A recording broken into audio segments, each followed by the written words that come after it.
Hey guys, welcome to another commentary done by Diggity. Bottom left hand corner we got Thrive starting as the brown Terran, having a little bit of a rough split here to start. Bottom right hand corner we got Firetip starting as the teal Protoss. This is going to be on Metropolis, which I'm thinking, given what happened game 1 and the fact that there was attempted DT drops game 2, I think that's right. Am I remember the wrong games? It's possible. I could see Metropolis being an interesting map for Firetip because you do have a lot of space up here and this area back here and this area down here to all this is usually filled with stuff. That's one aspect of Metropolis that's kind of odd. There's just where you set your buildings is just a kind of different for both Protoss and Terran. I guess it doesn't affect Zerg as much. Wonder if that was calculated. They were like, we're gonna make this okay for Zerg and a nightmare for the other two races where they're not gonna know what to do with this overall. Or maybe it was also they were like, that actually would be an interesting map altogether. Trying to think of a map where that was the case. I mean, there were certainly maps like that in the prior era where it was just a very compact spawn, and so it was kind of like, where do you even put your stuff? But that would be an interesting base construction overall, or a map construction where it's like, okay, we're just going to make it where good luck figuring out where to put your stuff, and if you're able to, see how it works out. Interesting, we have kind of this little 4 dot here as though that's where the supply depots are meant to go as well. The arrow and the 4 dot. Maybe this is that secret map win condition I was talking about a couple things back. Right now, Thrive looks like he's going to go. So I was about to say, it looks like he's going to go for, this could be the depot barracks, front door seal, to put Firetip in the dark. Firetip checking the middle of the map, finding nothing, and now going bottom left is going to end up running into Thrive's spawn, which is unfortunate for Thrive because, yeah, he's invested, it's not like a massive investment, but it's a decent investment here in trying to create this front door to deny the information, and it's just not going to end up working out. He doesn't have to worry about gas steal, but is going to have to pull an SCV off the line, which is going to hit his economy slightly, because otherwise that probe can wreak havoc. In the meantime, the cybernetics core is queued up. We do have a first scout going bottom right for Thrive as well. And I wonder how often Terran, I can't remember ever seeing it, to be honest, but I feel like on Metropolis, it's a large enough map where, particularly if Firetip skips, so he went for Pylon before Zealot here, and it isn't queuing the Zealot up. That's going to allow him to get some, that allows you to get an initial probe out. No ramp block, and I guess it's going to end up working out here, but I'm kind of curious how many Terran have outside, legitimately, by the way, the probe is exited and the barracks is dropped, by the way, to go ahead and commit the seal. I think it got eyes on the factory. But yeah, I want to see Thrive kind of disappear into the darkness back here, and then if a Zealot or Dragoon doesn't go hunting that direction, maybe drop a factory in the base, maybe drop a barracks and start building some fire-bats down the line.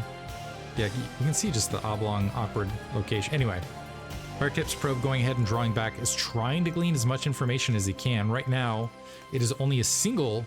Oh, look at this. Yeah, Thrive opting to deny information because he in fact wants to go for 2 factories. The Dragoon a little bit wise here. Did that SCV already exit? Yeah, just double checking, so Firetip wouldn't have fallen for it, theoretically. Be kind of cute actually if a map maker also dropped some like little hidden fog of war, like a Darkstorm fog of war sort of thing at the corner of the map to kind of encourage in-base proxying. Now we're just going off the rails theory crafting. Anyway, machine shop dropping. We are seeing a very, again, economic aggression. This is the problem for Firetip is I feel like this is a lot more viable on Radion and on Polestar, which are larger maps. Metropolis is a much shorter map. You got scouted early. Oh, that Dragoon looks like he's going to be able to get at least the Marines to start, but Firetip should be on alert here. Might get some. Is the Dragoon going to continue up? The probe's able to get in, sees the 2 factory, that's huge, and dies. So now, are we going to cancel the Nexus, or what's our response? Maybe a shield battery out on front? Definitely a second gateway going to be necessary. First siege tank out. Siege tech upgrading first rather than mines.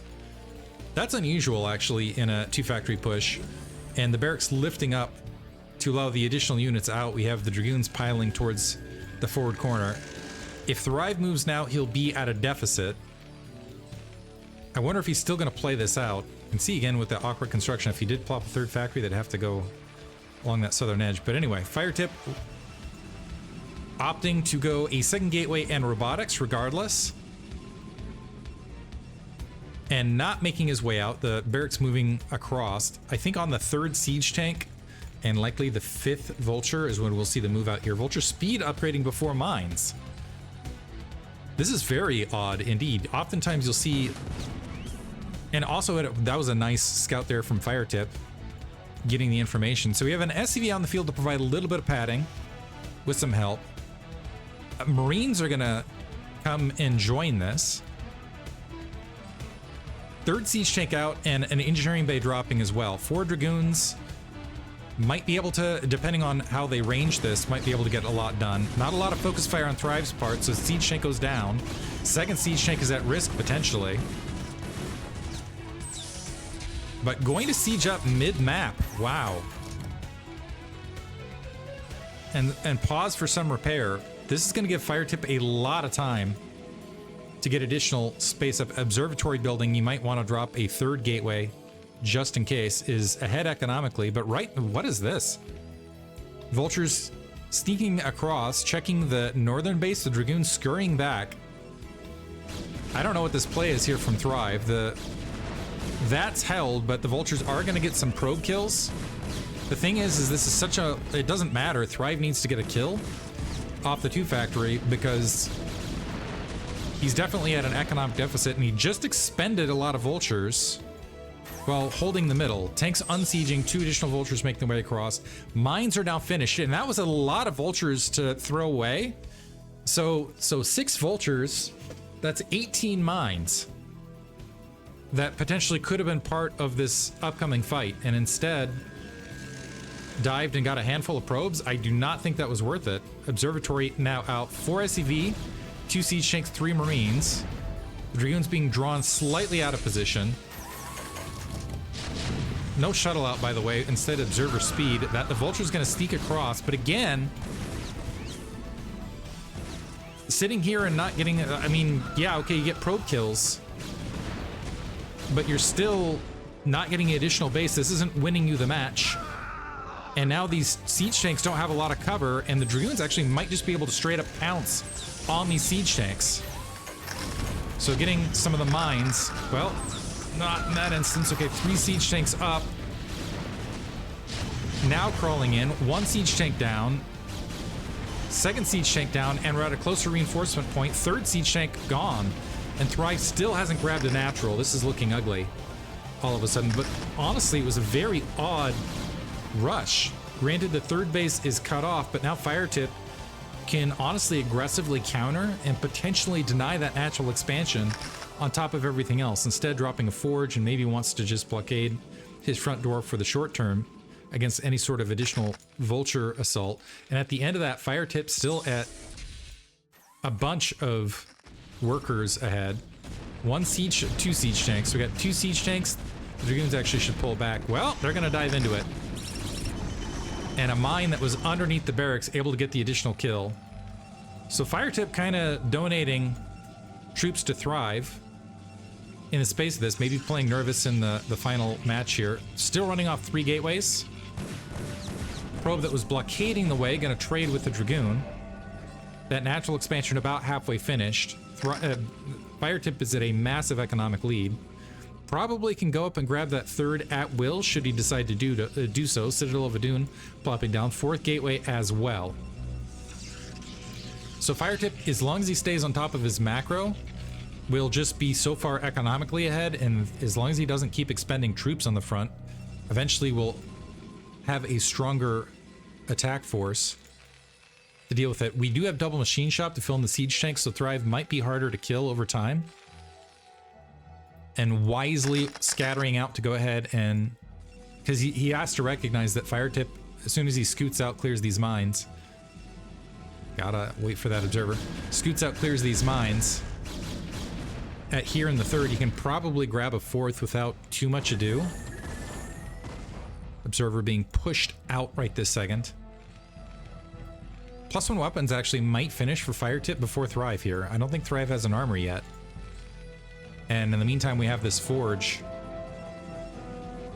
scooting here.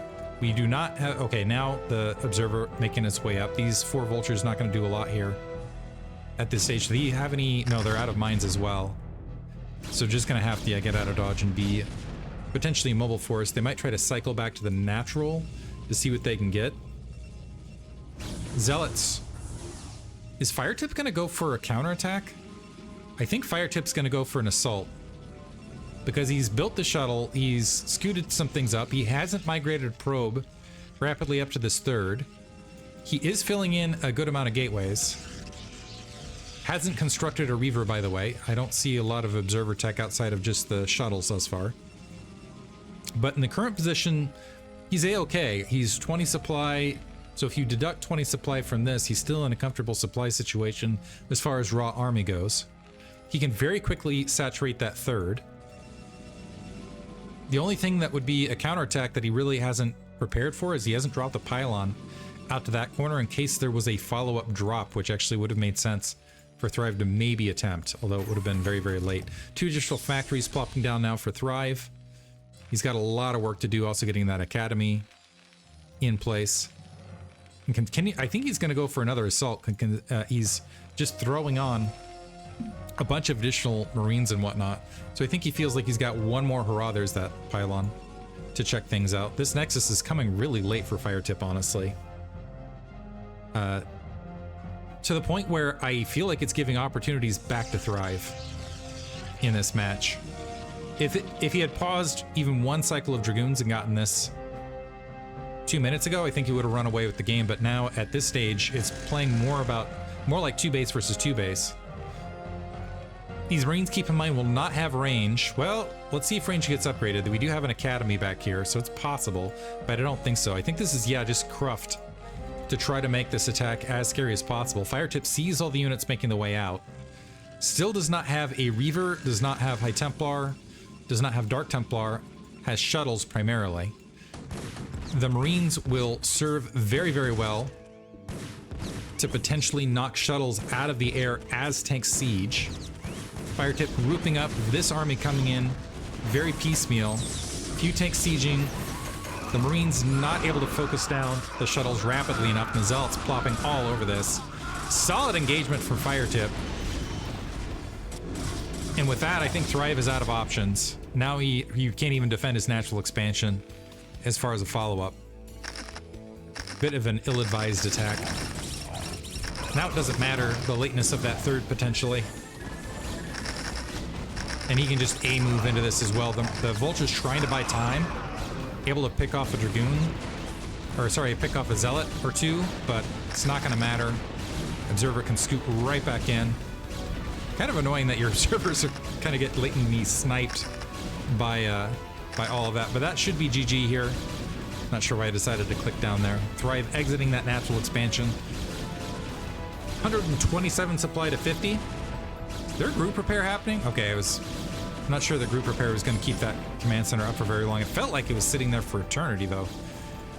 4 factories, 2 additional machine shops. Thrive doesn't have the gas to make this do anything. This isn't a Field of Dreams situation where you build it and they come, unfortunately. So Firetip, I gotta say, game 1, I thought for sure Thrive was gonna take this series. Firetip swings it and ends up going 1-1, now going into the 3rd round of the Swiss bracket. I will say Thrive, when he's playing well, he plays very well. So even though he's at 0-2, I could see him still being a danger in later stages. Hope you guys enjoyed this. Thanks for listening.